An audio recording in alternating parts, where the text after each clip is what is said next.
그따위로 되고 물가는 더 오르는 거다. 만약에 금리를 안 올리고 버티면 어떻게 되냐면 터키꼴 나는 거야. 터키가 지금 어떻게 되냐면 물가가 73% 뛴다는 거야. 그러니까 이게 뭐냐면은, 그러니까 내가 금리를 올리면은 뭐 기업들이나 대출 받는 사람을 타격을 받지만, 근데 안 올리잖아? 그냥 물가가 미친 듯이 폭등하는 거야. 그러니까 베네수엘라까지는 아니지만 라면 1,000원 사던 게 그냥 3,000원으로 뛰는 거야. 2,000원으로 뛰는 거야. 그냥 물가가 2배로 뛰는 거야. 대신 모든 사람이 다 피해를 보는 거지. 금리를 안 올릴 수 없다. 금리를 안 올리면 터키꼴 난다. 아까 전에 얘기했듯이 득보은행이랑 유명은행이랑 어디에 사람들이 돈을 넣을 건가? 우리나라가 그래도 예전보다는 IMF 시절보다는 소득 수준도 많이 높아졌기 때문에 3배 이상, 그 펀더멘털 자체가 많이 탄해졌기 때문에 막 이렇게 IMF 구제금융까지 받고 파산하지는 않을 거야. 그 정도까지는 가지 않아. 상당히 어려워지는 경우가 많을 거다. 자, 그러면 이제 집값이 이제 하락을 할 거야. 어떻게 되냐? 부동산은 불패라고 했잖아. 근데 그렇지가 않아 솔직히. 14년 만에 최고 금리가 올라가면서 미국도 금리가 올라가니까 얘네들도 당연히 부담스럽지. 얘네들도 모기지론 받아갖고 집 사는데, 당연히 2008년도처럼 그렇게 미친듯이 막 파생 상품으로 집 막 5-6채 사고 막 무담보로 막 사고 그러던 시절은 아니니까 그때까지는 아니지만, 집 사지 말라고 미국에서 집값이 이제 하락할 걸로 예상을 하고 있어. 미국도 계속 고공행지, 전 세계가 부동산이 다 같이 올랐으니까 적어도 오르진 않을 거다. 급격히 상승한 곳은 하락할 거다라고 예상을 하고 있지. 이게 떨어지면 영끌한 친구들은 팔질 못해. 왜 팔지 못할까? 사는 사람이 있어야지. 살 사람이 별로 없는 거야. 그래서 가격을 급매를 내놔야 되거든. 그러니까 내가 산 것보다 가격을 낮춰서 팔아야 되는데, 그게 한두 푼이 낮춘 게 아니잖아. 지금 뭐 산지 막 1년밖에 안 됐는데. 물론 1-2년 사이에 올랐지. 1-2년 사이에 올랐지. 근데 그 오른 거를 포기를 하고 제값에 팔 수 있을까? 그나마 매수자가 나오면 다행인데, 사람들이 안 사, 관망을 해. 왜냐면은 계속 하락장에서는 사람들이 지켜보거든. 살려던 사람들도 떨어질 것 같으니까. 그렇기 때문에 살려는 사람도 없고, 살려고 해도 정말 급매를 해야 된다. 내가 산 거보다 손해를 보고서 팔던가 해야 되는데, 그리고 또 양도세도 있고, 보유한 지 얼마 안 되고 실거주 안 하고서 팔면은 또 요거 세금 내야 되죠. 많이. 부동산 수수료도 요거 다 하고, 그러면 팔아도 예를 들어 10억에 사고 10억에 팔면 손해지. 엄청나게 손해지. 1억 정도, 1억까지는 아니더라도 하여튼 몇천만 원의 손해를 보면서 팔 수가 있다. 미친 이자를 계속 내자니 너무 힘들 것 같고, 그리고 중도 수수료를 상환하고서 이제 내야 되는데, 돈은 다 영끌해서 더 이상 땡길 데가 없는데 어떻게 상환을 해? 못하지. 그러니까 이도저도 못한다. 앞으로 가지도 못하고 뒤로 가지도 못한다. 게다가 뭐 부동산을 샀든 안 했든 간에 또 주식 코인에 물려있는 사람들이 있을 거 아니야. 같이 투자금을 분산했다고 해갖고. 근데 지금 주식 코인 다 박살났는데 이거 어떻게 빼? 남은 코인은 뭐 거의 뭐 반에 반, 루나 이런 데 들어갔으면 아예 날라간 거고 없으니까. 앞으로 이거 회복될 것 같나? 코인은 정말 불투명하고 주식은 시간이 꽤 걸릴 거다. 진퇴양난, 앞으로 가지도 못하고 뒤로 가지도 못하는 상황에 놓이게 된다, 영끌했으면. 자, 영끌의 최후를 한번 시뮬레이션 해보도록 할게. 무리한 영끌을 해갖고 이제 어떻게 돈이 나가는지 여기에 대해 한번 계산을 해보도록 하겠어. 아까 전에 말했듯이 2%에서 4%로 지금 현재 상황, 현재 6월 기준으로 금리가 올라와 있다. 그냥 일반 시중금리가 4%, 5% 정도로 지금 올라와 있다. 6억을 받았다. 대출을 주담대, 뭐 신용대출, 마통이용하고 제2금융권까지는 안 가고, 거기 워낙 이자가 세니까 산화머니 뭐 이런 거 안 가고, 그냥 순수히 일반적으로 그냥 주담대 하고 신용대출만으로 기준으로 한번 해볼게. 아까 연봉이 한 1억 정도 되는 사람의 기준으로 했을 때 1억 정도 되면 600만원, 조금 600 몇십만원 받으니까 실수령액이. 자, 그러면 한번 계산을 해보자. 지금 6억 정도 주담대를 받아야 되니까 신용대출로 받을 수 있는, 보통 지금 한 2배 정도 받는다고 치고, 그러면 1억 5천을 신용대출로 받는다고. 그리고 지금 당장 돈이 없으니까 이거는 원리금으로 금융이나 이걸로 갚기 힘들고, 지금 우리가 만기 될 때 우선 이자만 갚는 걸로 뭐 대충 1년으로 치면 600만원이 나온다. 600만원 한 50만원이지? 월 50만원을 갚으면 되겠다. 그리고 그러면 이제 6억이면은 4억 5천을 원리금 균등으로 가면 보통 한 30년 정도 잡지. 부담이 덜 되니까. 4%라고 하고, 그러면 이렇게 월 214만원. 와, 그래도 세네. 이 원리금 상환을 같이 가는 거면은 이제 이자를 상환할수록 이자가 조금씩 줄어드는 거지. 이자 그 금액이, 원리금이 조금씩 상환되는 거니까. 그러면서 늘어나고 이자가 줄어들고, 이런 구조로 짜여져 있다라는 걸 참조하면 되고, 어쨌든 215만원 정도 되니까, 이거 너무 부담되는데? 생각보다 금액이 많이 나오네. 신용이 조금 더 비싸거든? 신용대출이 훨씬 금리가 훨씬 비싸기 때문에 이건 한 5%로 가져가자. 그러면은 5%로 가져가면 60만원이 조금 넘어. 근데 대충 60만원으로 하고 쉽게. 그래, 이거 좀 깎아주자. 대충 해갖고, 어차피 대충 하는 거니까 210만원 계산하기 쉽게. 그래갖고 총 270만원을 낸다. 갚아야 될 돈이 월 270만원. 세네. 절반이 날라가네. 6억은 너무 셌나? 6억은 좀 너무 세다. 4억으로 가자. 4억으로 한번 다시 4억으로 시뮬레이션 해보자. 4억으로. 4억으로 하면 금액이 더 주니까 신용대출을 1억으로 가고 1억에 5%면은 뭐 500만원 나오니까 할인해서 40만원이라고 치고 3억을 받는다고 치죠. 143만원? 143만원에 40만원. 오늘 좀 인심이 좋으니까 좀 깎아주자고. 180. 매달 180 상환하고 있는 거지. 4% 현재 기준으로. 현재 기준 4%.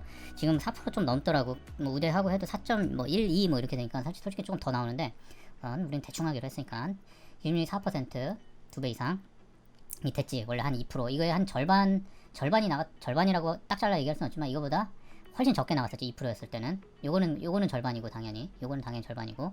요거는 이제 한 몇십만 원 더 까졌을 거야. 근데 여기서 이제 여기까지 가면은 되는데 이제 금리가 더 올라간다고 했잖아. 그러면은 600만 원 내가 매달 600만 원 정도 들어오고 그러면 자동차가 있을 거 아니야. 차는 한 개는 있겠지. 부는 뭐 어찌됐든 한 개는 있다고 가정을 하고 한 기름값, 보험료 뭐 이래저래 하면 30-40만 원 나가고 만약 차를 할부로 샀다. 그러면 여기서 또 추가가 플러스가 뭐 한 60, 70 뭐 차를 뭘 사느냐에 따라서 되겠지. 할부 아니라고 치고 좀 산지 오래된 차가 있다. 그러면은 이 정도 나가고 또 보험. 부부면은 보험을 있을 거 아니야. 뭐 실손보험, 안보험 그런 거 보통 한 10만 원 정도는 한다는 거지. 그러면은 10만 원, 20만 원 나가고 통신, 핸드폰, 인터넷 갖고 한 10만 원, 20만 원 나가고 둘이 하고 하면은 관리비. 또 아파트에 살면은 아파트든 오피스텔이든 뭐 주택이든 관리비가 나오지. 공동 관리비 그리고 가스요금 등등등 하면은 20만 원, 30만 원 나온다. 평균적으로. 보유세도 있을 거야. 보유세도 40% 나왔다고 치고 10억짜리 집이면은 40%에 4억이고 보유세도 한 100만 원 이상 나간다는 거지. 그러면은 한 달에 한 10몇만 원은 나가는 거야. 자취는 이제 혼자 사는 사람이거나 그냥 사놓고 이 집에 거주하지 않을 때, 이 집에 거주하지 않고 갭으로 전세 끼고 샀을 때 이 얘기지. 만약 다른 데서 월세를 산다거나 그러면은 그럼 비용이 더 올라가겠지. 어쨌든 그냥 자가에서 살고 있다, 매입을 해서 살고 있다고 가정을 할 때 보자. 그러면 한 180, 40은 나가니까 220. 솔로일 경우는 앞에 거를 적용하면 되고 부부일 경우 뒤에 걸 적용하면 된다. 220, 240, 260, 290, 한 10만 원 나오면 300만 원 나가네. 아무것도 안 하고 가만히 앉아서 300만 원을 내는 거지. 이제 여기 그러니까 숨만 쉬고 물론 자동차는 좀 타긴 하지만 이거는 항상 나가는 거잖아. 가만히 앉아서 300만 원이 매달 꼬박꼬박 나간다. 그러면 절반이 딱 날아가는 거지. 자, 그럼 여기까지 가면 그래도 소득이 좀 되잖아. 300만 원으로 살 수 있지. 둘이서 300만 원으로 하고 뭐 외식하고 뭐 하고 뭐 좀 뭐 물건 사고 뭐 병원 가고 150만 원 정도로 둘이서 좀 아끼면은 둘이서 150만 원으로 생활하면서 살 수 있다. 자녀가 있다. 그러면 여기 이제 추가 100만 원이 더 넘게 들어가는 거지. 그렇게 되면 이제 우선 지금 가처분 소득의 50%야. 지금 금리 상태는 50%지. 근데 자녀가 있느냐 유무도 있고 이 집을 갭을 끼고 사갖고 전세 끼고 사갖고 살지 않아. 그럼 다른 데 또 살아야 될 거 아니야.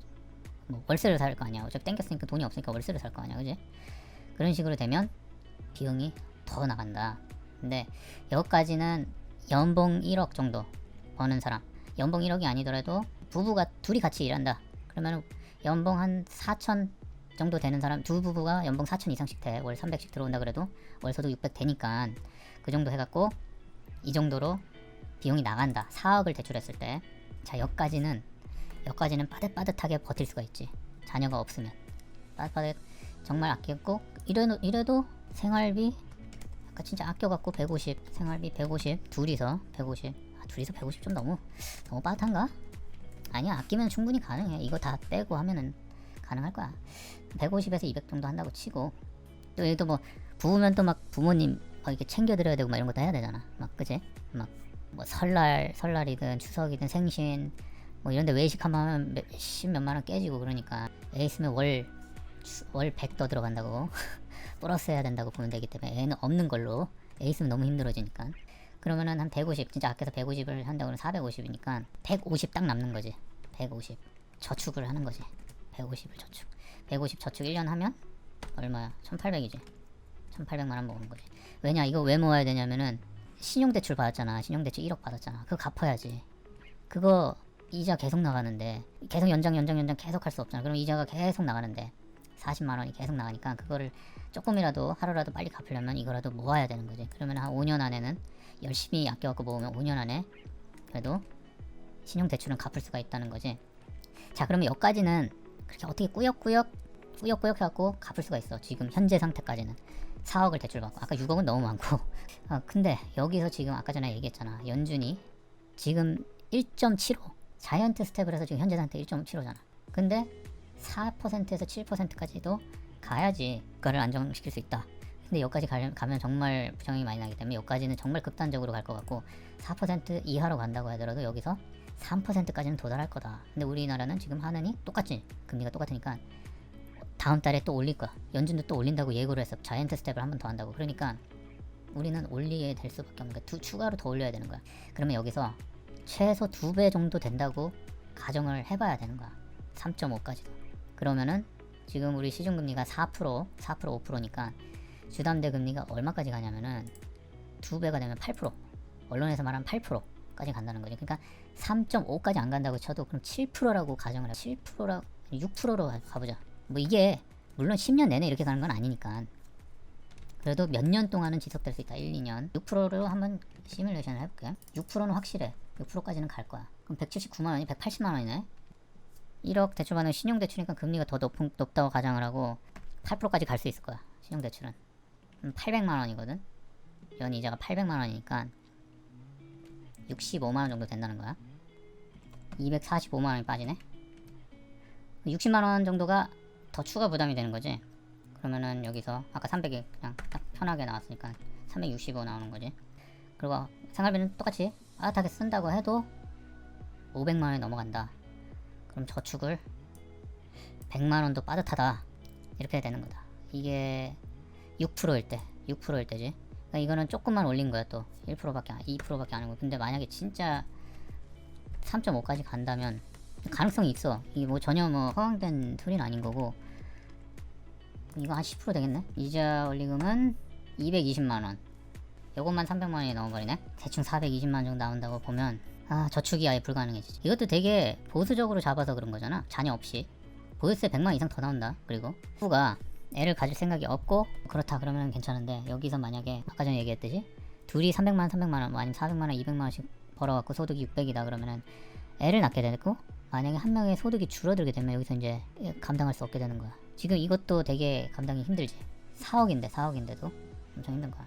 보통 자기들이 씀씀이가 있기 때문에 그거를 줄이는 게 상당히 쉽지가 않아. 그래갖고 아마 이렇게 150만원 쓰면 생활하는 게 상당히 쉽지 않을 거야. 엄청 아끼는 부부였으면 괜찮은데 소득 대비 어느 정도 지출을 하기 때문에 갑자기 300만원 막 쓰다가 절반으로 줄인다? 이거 상당히 어려워. 그래서 연끌을 하면 삶이 이게 이제 하우스 푸어가 되는 거지. 이 2008년도 리먼 브러더 서프라임 모기지 사태 때, 그때 서프라임 때도 일어났던 현상이야. 빚 못 갚는 거지. 부동산 가격은 하락하고 이자는 미친듯이 올라. 돈 끌어올 데 없어. 누가 돈 빌려주나? 빌려주는 사람이 있을까? 빌려줄 사람이 있었으면 이미 빌려갖고 집을 샀겠지. 개인회생 신청해야 되는데 이거 아무나 또 시켜주지 않아. 개인회생 아무나 이걸 다 절차를 해주는 게 아니기 때문에 집은 경매로 넘어가고 파산한다. 그리고 나는 빚을 갚아야 되는 처지가 될 수도 있다. 뭐 투잡 쓰리잡 해야겠지. 대기업을 다녀도 이거는 감당이 안 돼. 이렇게 되면. 그렇기 때문에 어찌됐든 어느 상태든 엄청나게 힘들어질 수가 있다. 은행에서 6억 빌리면 매달 400만원 갚아야 집값 꺾여, 대출 리스크 고고 이렇게 되는 거야. 그러면 어떻게 돼? 생활이 가능해지나? 생활이 불가능해지지. 인생이 망가지게 되는 거야. 그러면은 개인 회생이 된다고 해도 7년 동안 회생 절차를 밟아야 되기 때문에 7년 동안 죽어서 지내야 되는 거지. 근데 이게 경기 침체가 빨리 풀릴 것 같지 않다는 거지. 5년 이상은 갈 것 같아. 러시아 우크라이나 전쟁이 지금 당장 끝난다 해도 제재가 바로 풀리지는 않으니까 식량 위기 같은 것도 지금 식량 위기는 기후 위기랑도 연관성이 있기 때문에 단순히 지금 뭐 제재뿐만 아니라 앞으로 더 악화될 가능성이 높고, 중국도 마찬가지고 중국도 리스크가 크고, 그래갖고 그렇게 되면 결국에는 지금 기업 실적이 많이 악화가 될 거고, 기업 실적이 기업이 매출이 떨어져. 그러면 어떻게? 신규 채용 안 늘리지. 신규 채용 안 늘리고 비용 절감해야 되잖아. 오래된 사람들, 비용 많이 나가는 연봉 높은 사람들 자르는 거야. 실적이 안 좋으니까 성과가 PSPI 안 나오지. 다음 연봉 동결해야지. 회사가 어려워지면. 불확실하니까 회사 망할 수도 있으니까. 그러면은 돈이 줄어들잖아. 확 소득이 줄어들잖아. 가게가 부실해지잖아. 보통 감원을 당하는 대상은 한 50대 40대 후반이나 50대 이상이지. 50대 이상 다니는 사람도 많지는 않지만 보통 40대 후반쯤이니까, 그러면 자녀들이 있을 거 아니야. 자녀들이 10대 후반 중후반부터 20대 초 뭐 이쪽 이러지만 자녀들 학비 못 내. 학비 내는데 부담이 돼. 모아둔 돈이 없으면. 근데 만약에 대출까지 끌어왔어. 학비 어떻게 내죠? 자녀들이 알아서 또 대출 받아갖고 등록금 마련해야지. 그 학자금 대출 받아갖고 생활비는 알아서 자기가 용돈 자기가 알아서 벌어야 된다. 이렇게 되는 사이클이 온다. 이게 소비가 위축되면 이제 경기 침체로 들어가는 리세션으로 들어가는 건데, 그러면은 돈이 없어지고 여기서 돈을 뭐 덩크를 아니라 집이 있다 치더라도 소비가 위축될 거 아니야, 그지? 쓸 돈이 줄어드니까 돈을 안 쓸 거 아니야, 그지? 그러면 또 어떻게 돼? 자영업이나 서비스 타격을 받겠지.